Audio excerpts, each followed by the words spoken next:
Assalamualaikum warahmatullahi wabarakatuh. Waalaikumsalam warahmatullahi wabarakatuh. Alhamdulillahirabbil alamin. Wassalatu wassalamu ala Rasulillah sallallahu alaihi wasallam. Amma ba'd. Segala puji bagi Allah Subhanahu wa taala. Alhamdulillah di pagi hari ini kita diberikan kesempatan oleh Allah Subhanahu wa taala untuk bisa menjalin tali silaturahim, mempererat ukhuwah persaudaraan kalangan kita, dan insyaallah dengan kegiatan ini Allah Subhanahu wa taala akan senantiasa memberikan keberkahan kepada kita semua, kebaikan yang senantiasa bertambah, apalagi di bulan Ramadan ini. Semoga di 10 hari yang pertama ini kita akan benar-benar mendapatkan cinta dan kasih sayang Allah Subhanahu wa taala. Salawat dan salam kepada junjungan kita Nabi Allah Muhammad sallallahu alaihi wasallam, kepada keluarganya, para sahabatnya. Kita berharap, berdoa semoga keselamatan akan senantiasa bersama kita, umatnya yang istiqomah dan tawadhu menjalankan ajaran Nabi. Insyaallah kelak di yaumil akhir kita akan bersama dengan Nabi di jannah Allah. Yang terhormat Bapak Kapolda Gorontalo, Bapak Kapolda Gorontalo, seluruh pejabat di lingkungan Polda Gorontalo, Polres Kabupaten Kota yang juga ikut hadir bersama-sama dalam Bimrohtal ASN di lingkungan Polda Gorontalo, dan seluruh keluarga besar Polri yang insya Allah kita semua diberikan berkah dan rahmat dari Allah Subhanahu wa taala. Amin. Alhamdulillah, tidak terasa ini sudah 10 hari kita berada di bulan yang penuh berkah. Bulan di mana Allah Subhanahu wa taala memenuhi janjinya ketika kita di tahun kemarin, di saat akhir Ramadan, waktu khutbah hari raya, kita semua berdoa minta kepada Allah, tahun kemarin ini Idul Fitrinya dilaksanakan di rumah masing-masing. Kita semua pasti berdoa kepada Allah, ya Allah, pertemukan kami dengan Ramadan di tahun yang akan datang. Maka hari ini kita sudah berada di Ramadan itu. Allah tepati janjinya. Allah berikan kesempatan kepada kita untuk hidup menikmati indahnya Ramadan. Maka kemudian apa bentuk rasa syukur kita ketika Allah Subhanahu wa taala hadirkan kita di bulan ini? Beruntunglah kita yang masih mampu merasakan kenikmatan beribadah secara totalitas, insyaallah, mulai dari bangun sahur, kemudian menahan lapar.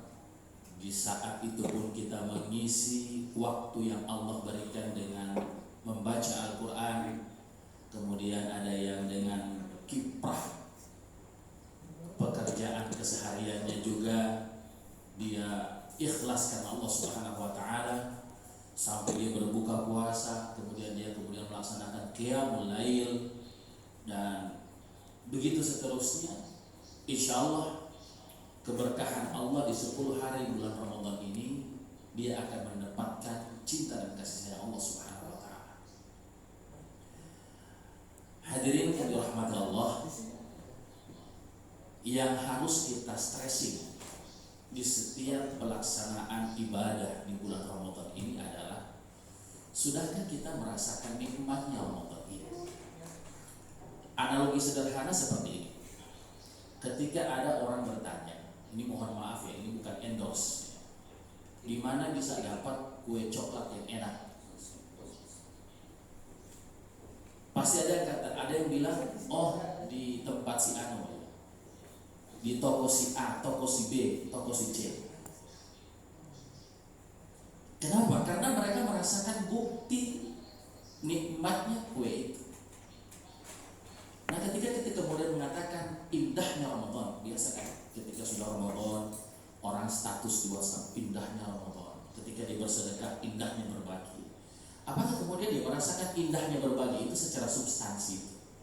Ataukah kemudian dia hanya menggugurkan kewajiban, berharap bahwa dia ingin dipuji sebagai orang yang bisa bersedekah?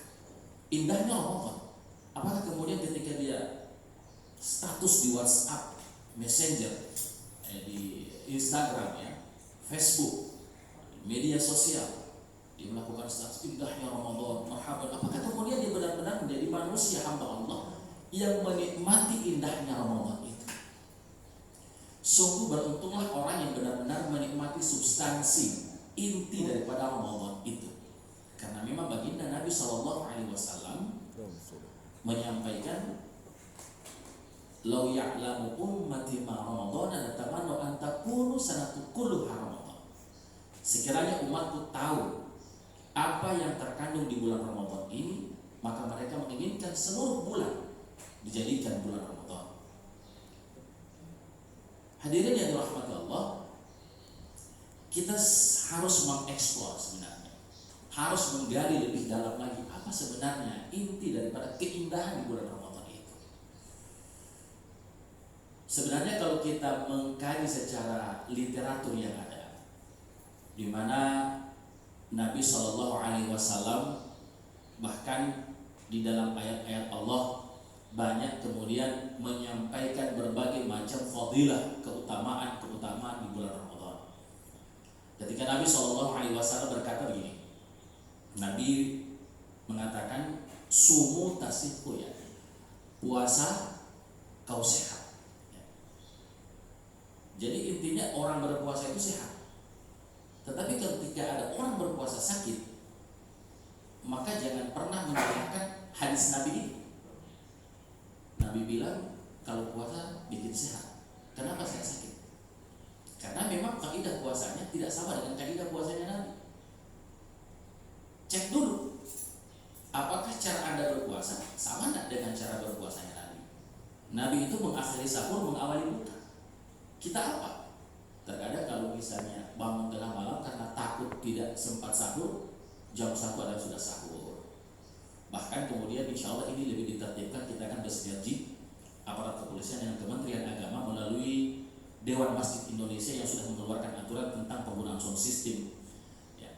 Pada jam-jam tertentu ini perlu kita stressing lagi, ternyata ada masjid-masjid yang ketika sudah jam 11 malam masih dengan pengajian.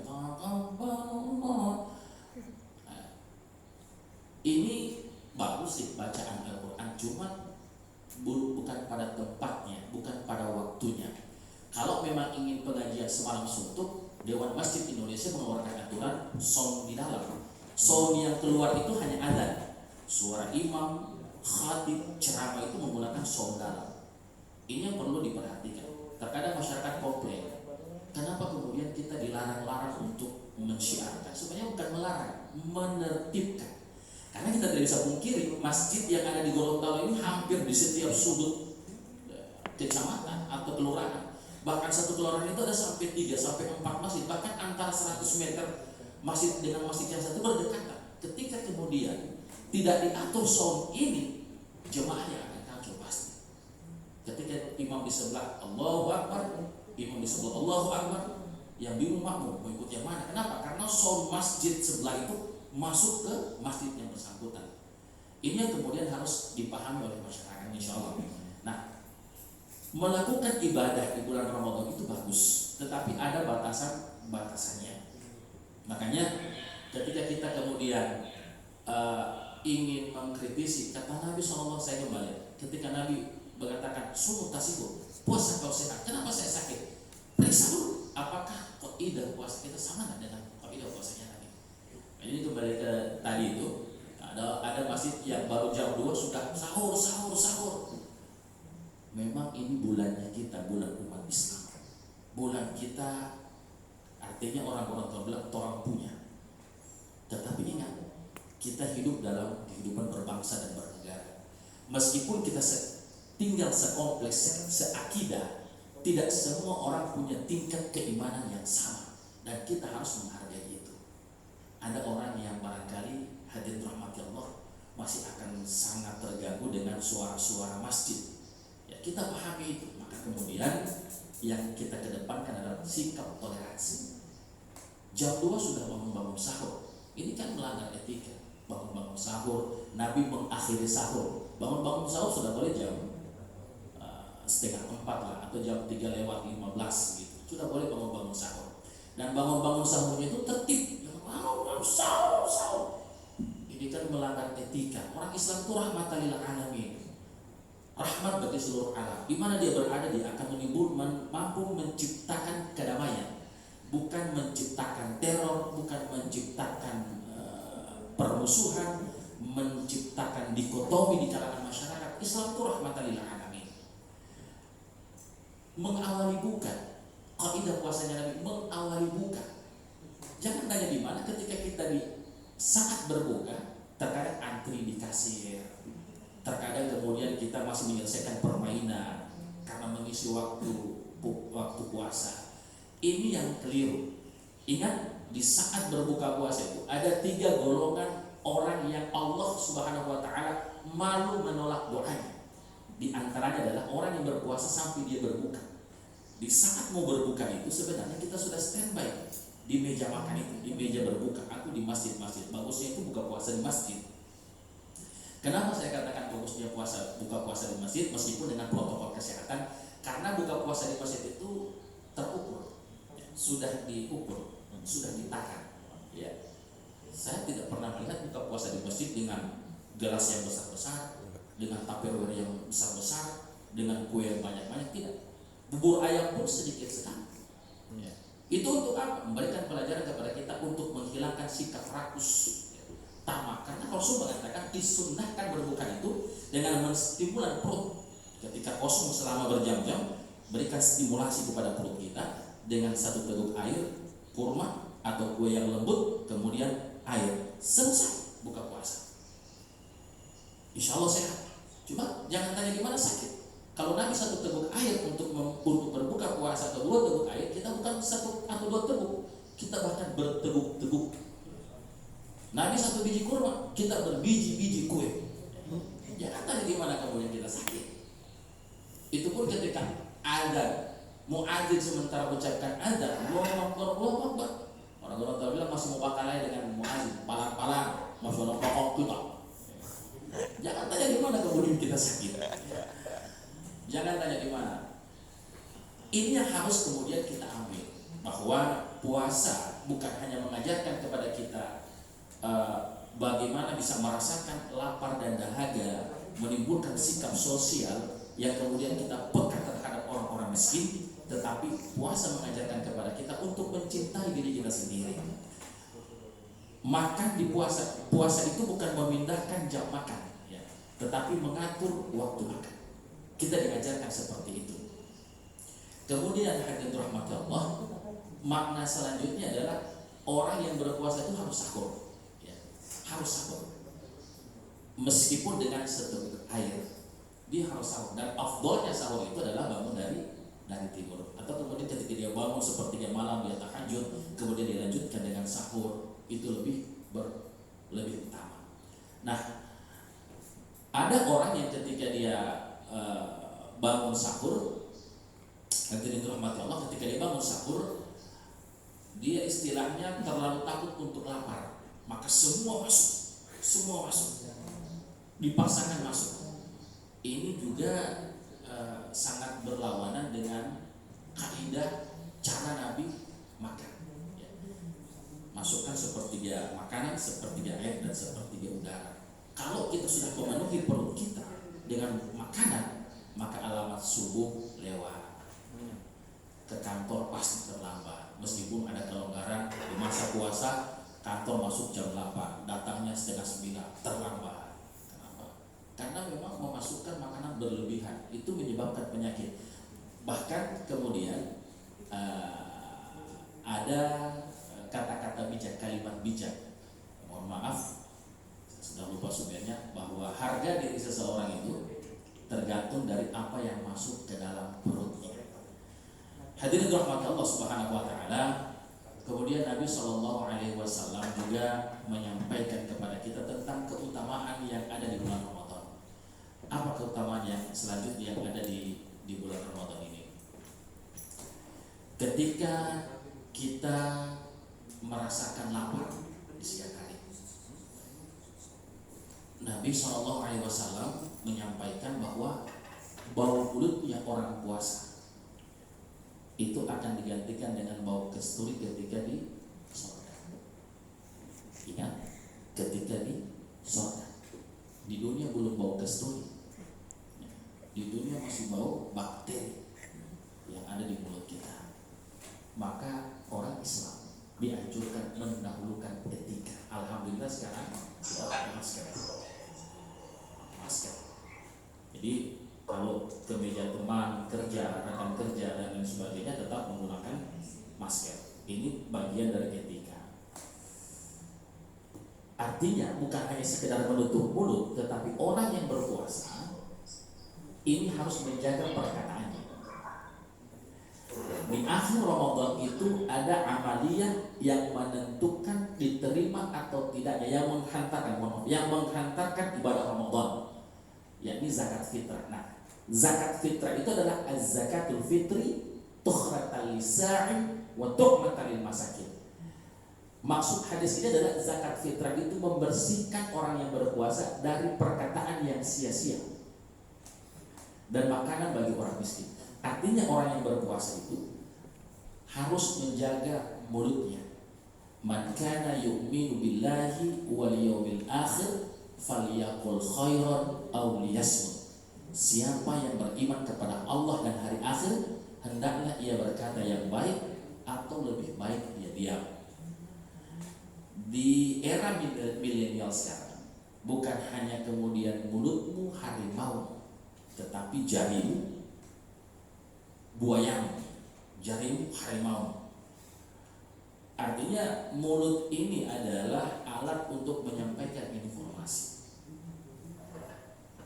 Ketika Nabi SAW menyampaikan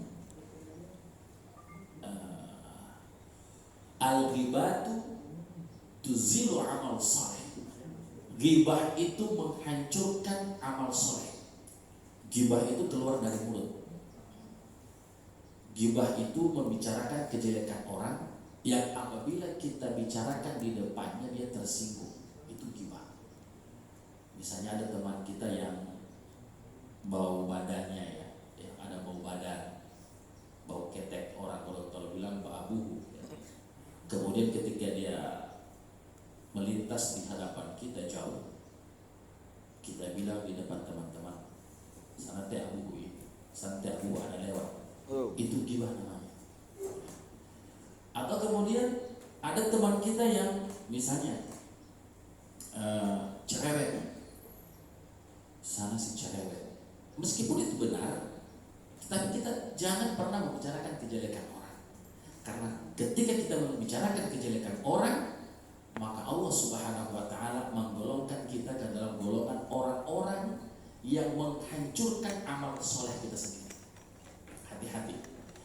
Antara ghibah dengan fitnah itu, orang bilang kakak adik, kakak beradik ya.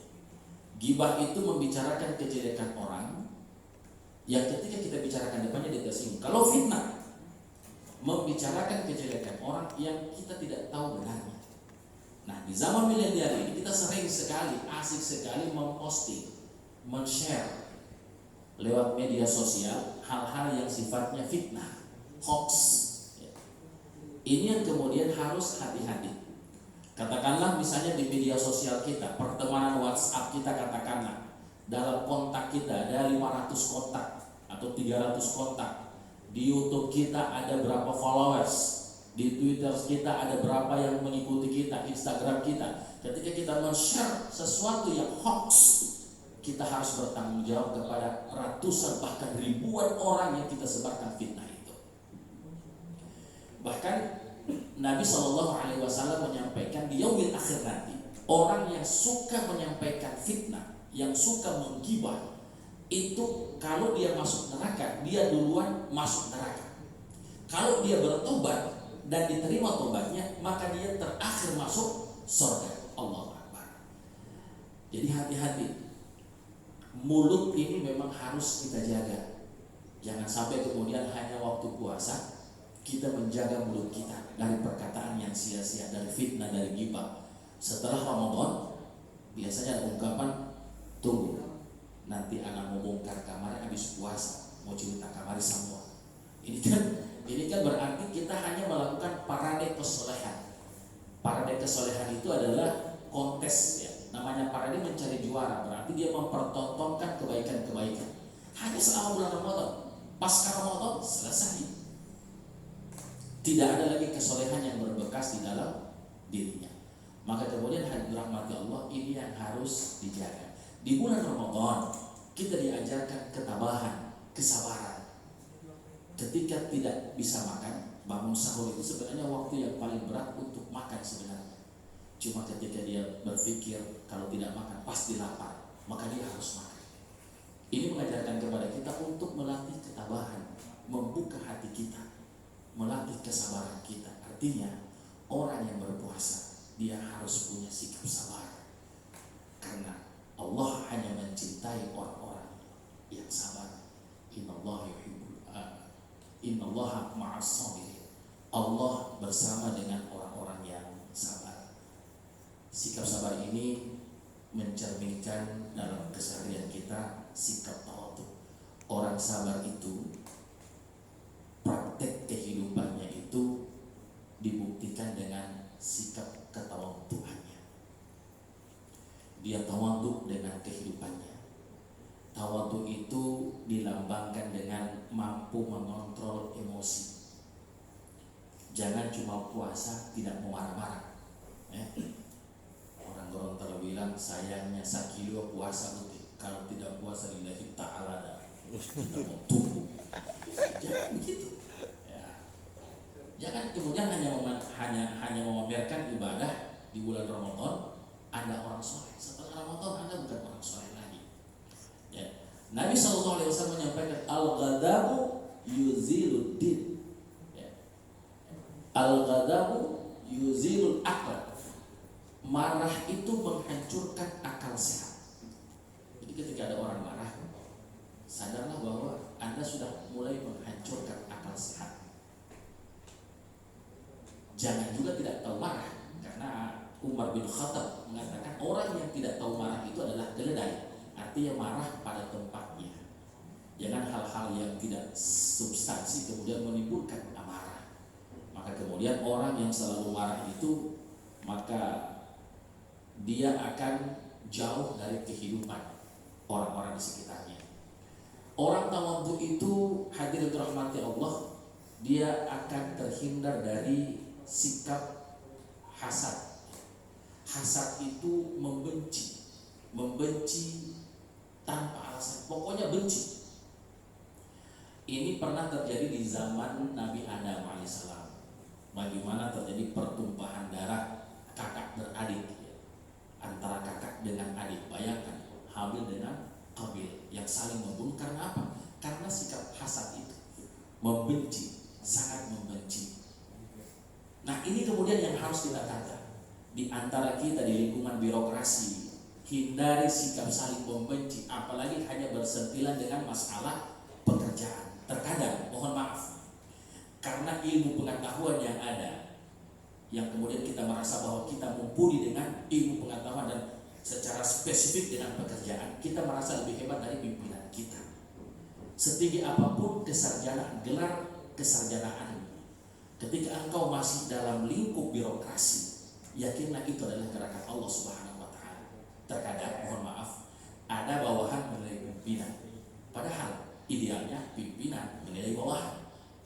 Hanya karena ego yang sangat tinggi, dikarenakan dia merasa bahwa dia paling pintar, pendidikannya lebih tinggi dari pimpinannya, maka kemudian dia merasa bahwa membodoh-bodohi pimpinannya.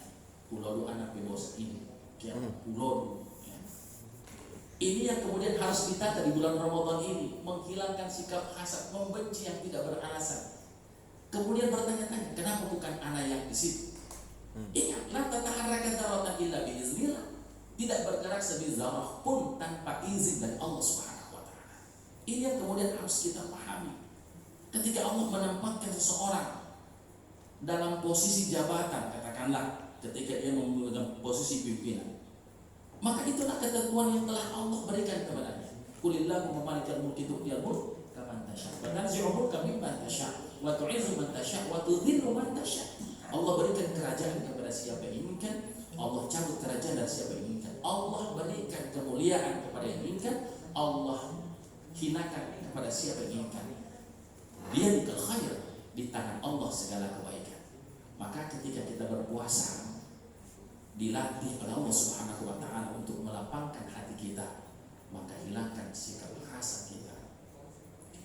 Di siang hari bulan Ramadan, ketika semua orang tidak ada di rumah, sisa buka puasa, katakanlah kue buka puasa, cake atau puding masih ada di kulkas kita, ya. Tidak ada orang di rumah. Ada minuman segar di dalam kulkas, es buah yang tidak selesai dieksekusi ketika buka puasa masih ada di kulkas. Tetapi ketika di siang hari bulan Ramadan tidak ada, CCTV tidak ada di ruangan kita, di kamar kita, di rumah kita, tetapi kita tidak ingin menyentuhnya. Ini mengisyaratkan orang yang berpuasa harus menghindarkan diri dari ketamakan ya, tamak. Orang kalau bilang golojo alias olalwa. Jadi menghindarkan diri dari sikap, dari unsur ketergelojoan dan keterlaluan. Ya. Karena apa? Karena Nabi SAW memang menyampaikan at-tamu yuzilul haya. Tamak itu menghancurkan sifat malu. Padahal al-haya'u minal iman. Malu itu bagian daripada iman. Jadi orang beriman itu dia harus menumbuhkan sikap malu. Malu berbuat tidak baik, malu di hadapan Allah. Yang mengangkat Nabi Sulaiman alaihissalam tinggi derajatnya dan diberikan cinta oleh Allah itu karena Nabi Sulaiman itu malunya hanya kepada Allah. Kita kan terkadang malunya bukan kepada Allah. Mohon maaf, bukan anggota Polri, bukan. Ada di sana di Indonesia begitu. Malunya bukan kepada Allah, tetapi malunya kepada sesama. Bukti, mohon maaf, bukti. Alat sholat di rumah kita lihat. Kebanyakan ini ibu-ibu, mohon maaf ibu-ibu ya. Ibu-ibu. Ada cipu yang khusus mukena yang dipakai di rumah, ada mukena yang pakai di masjid. Ada. Ya, yang di mukena di rumah itu yang sudah kuning-kuning, tai lalat di sini. Itu dipakai di rumah. Ya. Kenapa pakai begitu? Cuma di rumah Ustaz. Kalau yang dipakai di masjid, yang dipakai di masjid yang belum selesai kreditnya. Apalagi Idul Fitri, berburu mukena, berburu cipu. Sampai di tempat sholat Idul Fitri seperti artis. Jadi yang mau dipakai di tempat-tempat umum itu yang bagus-bagus. Padahal Tuhan di masjid sama dengan Tuhan di rumah. Seperti itulah kita menghargai Allah. Kita tidak malu kepada, coba kalau misalnya yang datang Pak Lurah, yang datang pejabat, yang datang orang kantor, aduh dandanannya luar biasa. Nak, siapa itu nak? Di ayahanda mama. Itu bukan ame kartu mah jilbab, ame kartu mah lipstick, ame kartu mah garis skining. Cuma kaca sama apa sama ayah, mari ayah. Padahal dia cuma 5 menit pembuatannya datang. Kita dengan Allah, katakanlah satu waktu sholat itu 10 menit sampai dengan zikirnya. Dan dananya amburadul, pakai mukena sobat tai lalat atau kuning-kuning di sini dan masuk tarawih di sini dan lain sebagainya. Kita tidak pernah merasa malu di hadapan Allah. Maka rasa malu ini timbulkan ketika di bulan Ramadan diberikan kesempatan oleh Allah, nikmat Allah yang Allah berikan. Malu kalau kita tidak menggunakan nikmat Allah ini. Begitu banyak orang yang berharap dipertemukan dengan Ramadan, tetapi kemudian Allah tidak perkenankan. Allah perkenankan kita, maka malulah kita ketika di Ramadan ini diberikan kesempatan oleh Allah, tidak gunakan kesempatan dengan sebaik-baiknya. Maka rasa malu ini akan tamat, akan hancur dengan sikap tamat itu. At-tamu yuzilul haya. Tamat menghancurkan rasa malu. Hadirin rahmat Allah Subhanahu wa taala, inilah yang kemudian harus kita stressing di bulan Ramadan ini. Banyak hal-hal yang kemudian harus kita ambil pelajaran di bulan Ramadan ini, yang kemudian insyaallah kelak di akhir Ramadan ini kita insyaallah besok sudah masuk libur yang kedua. Allah berikan ampunan Allah. Yang kemudian di libur yang ketiga Allah bebaskan dari siksa api neraka. Amin. Ada pemuda yang tanya sama saya, Ustaz, boleh enggak orang hanya mau ambil yang terakhir? Yang terbebaskan dari siksa api neraka. Saya bilang boleh. Nah, kenapa cuma mau ambil yang terakhir? Karena yang terakhir itu Ustaz terbebaskan dari neraka. Yang pertama Allah berikan cinta, Allah berikan ampunan, tidak perlu itu Ustaz. Yang penting orang tidak masuk neraka. Saya bilang syarat mendapatkan syarat bebas dari api neraka itu cuma satu. Syarat bebas dari api neraka itu cuma asal mendapatkan ampunan Allah. Ibaratnya harus 20 hari Ustaz, harus 20 hari. Dan syarat mendapatkan ampunan Allah itu cuma satu, apa? Raih cinta Allah. Ibaratnya dari pertama Ustaz, ya dari pertama. Alhamdulillah Pak Kapolda di Gorontalo ini yang paham kemarin yang ada orang berpuasa hanya 3 hari, alhamdulillah sudah tidak ada. Dulu ada yang masih kemudian hanya beranggapan puasa 3 hari. 3 hari itu sudah mencakup 30 hari. Alhamdulillah berkat pendekatan kita dengan masyarakat, Allah a'lam bishawab, insya Allah tidak ada lagi orang-orang yang melaksanakan puasa selama 3 hari di bulan Ramadan.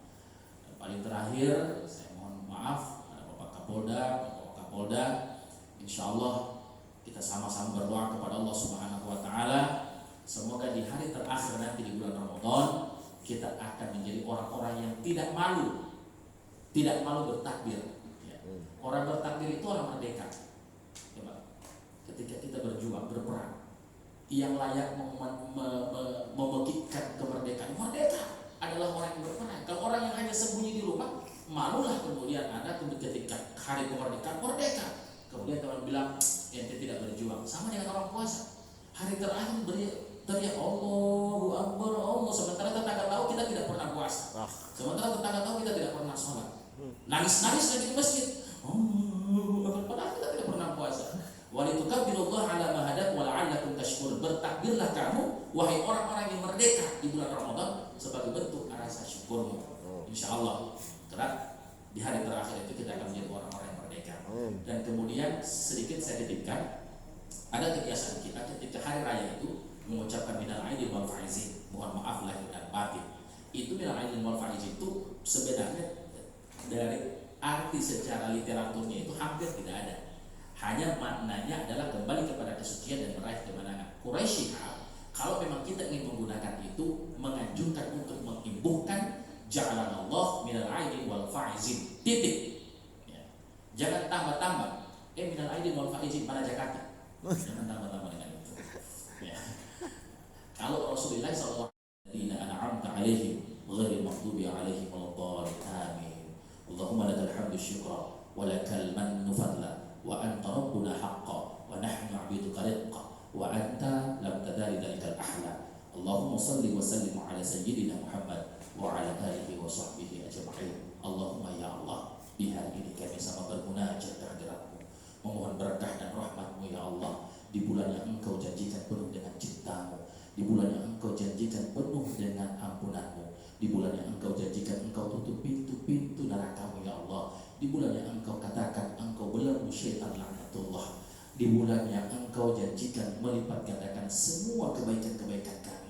Kami bersimpuh di hadapan-Mu ya Allah, mengharap berkah dan redha-Mu. Ya Rabb, berikanlah hidayah dalam qalbu kami, untuk kuat kaki kami melangkah ke masjid, untuk ringan kata-kata kami untuk melafazkan kalimat-kalimat thayyibah, untuk terbuka mata kami membaca ayat-ayat suci Al-Qur'an-Mu ya Allah. Allahumma ya Allah, berikanlah kesempatan kepada kami kekuatan dalam jasad kami untuk bisa menyelesaikan seluruh rutinitas ibadah di bulan yang penuh keagungan ini ya Allah, hingga kami keluar di yaumil, di hari terakhir nanti ya Allah, di hari fitri nanti ya Allah, seperti bayi yang terlahir dari kandungan ibunya yang suci. Allahumma ya Allah, jangan Engkau hilangkan kemuliaan dalam kehidupan kami. Muliakanlah kehidupan kami ya Allah, sebagaimana Engkau memuliakan kehidupan orang-orang sebelum kami. Ya Rabb, terimalah semua amal ibadah kami. Allahumma rabbana taqabbal minna innaka antas samiul alim wa tub 'alaina innaka antat tawwabur rahim. Allahumma arinal haqqa haqqan warzuqna ittiba'ah wa arinal batila batila warzuqna ijtinabah. Allahumma rabbana taqabbal minna salatana wa siyamana wa qiyamana wa takhasyu'ana wa tadarru'ana wa jami'a ibadatina wa tammim taqsirana ya Allah ya arhamar rahimin. Rabbana atina min ladunka rahmah wa hayyi lana min amrina rasyada. Rabbana atina fid dunya hasanah wa fil akhirati hasanah wa qina adzabannar. Wa sallallahu ala sayyidina Muhammadin nabiyil ummi wa ala alihi wa sahbihi da'wana subhanakallahumma wa tahiyyatuhum fiha salam wa akhiru da'wana alhamdulillahi rabbil alamin. demikian mohon maaf. Assalamualaikum warahmatullahi wabarakatuh. Waalaikumsalam warahmatullahi wabarakatuh.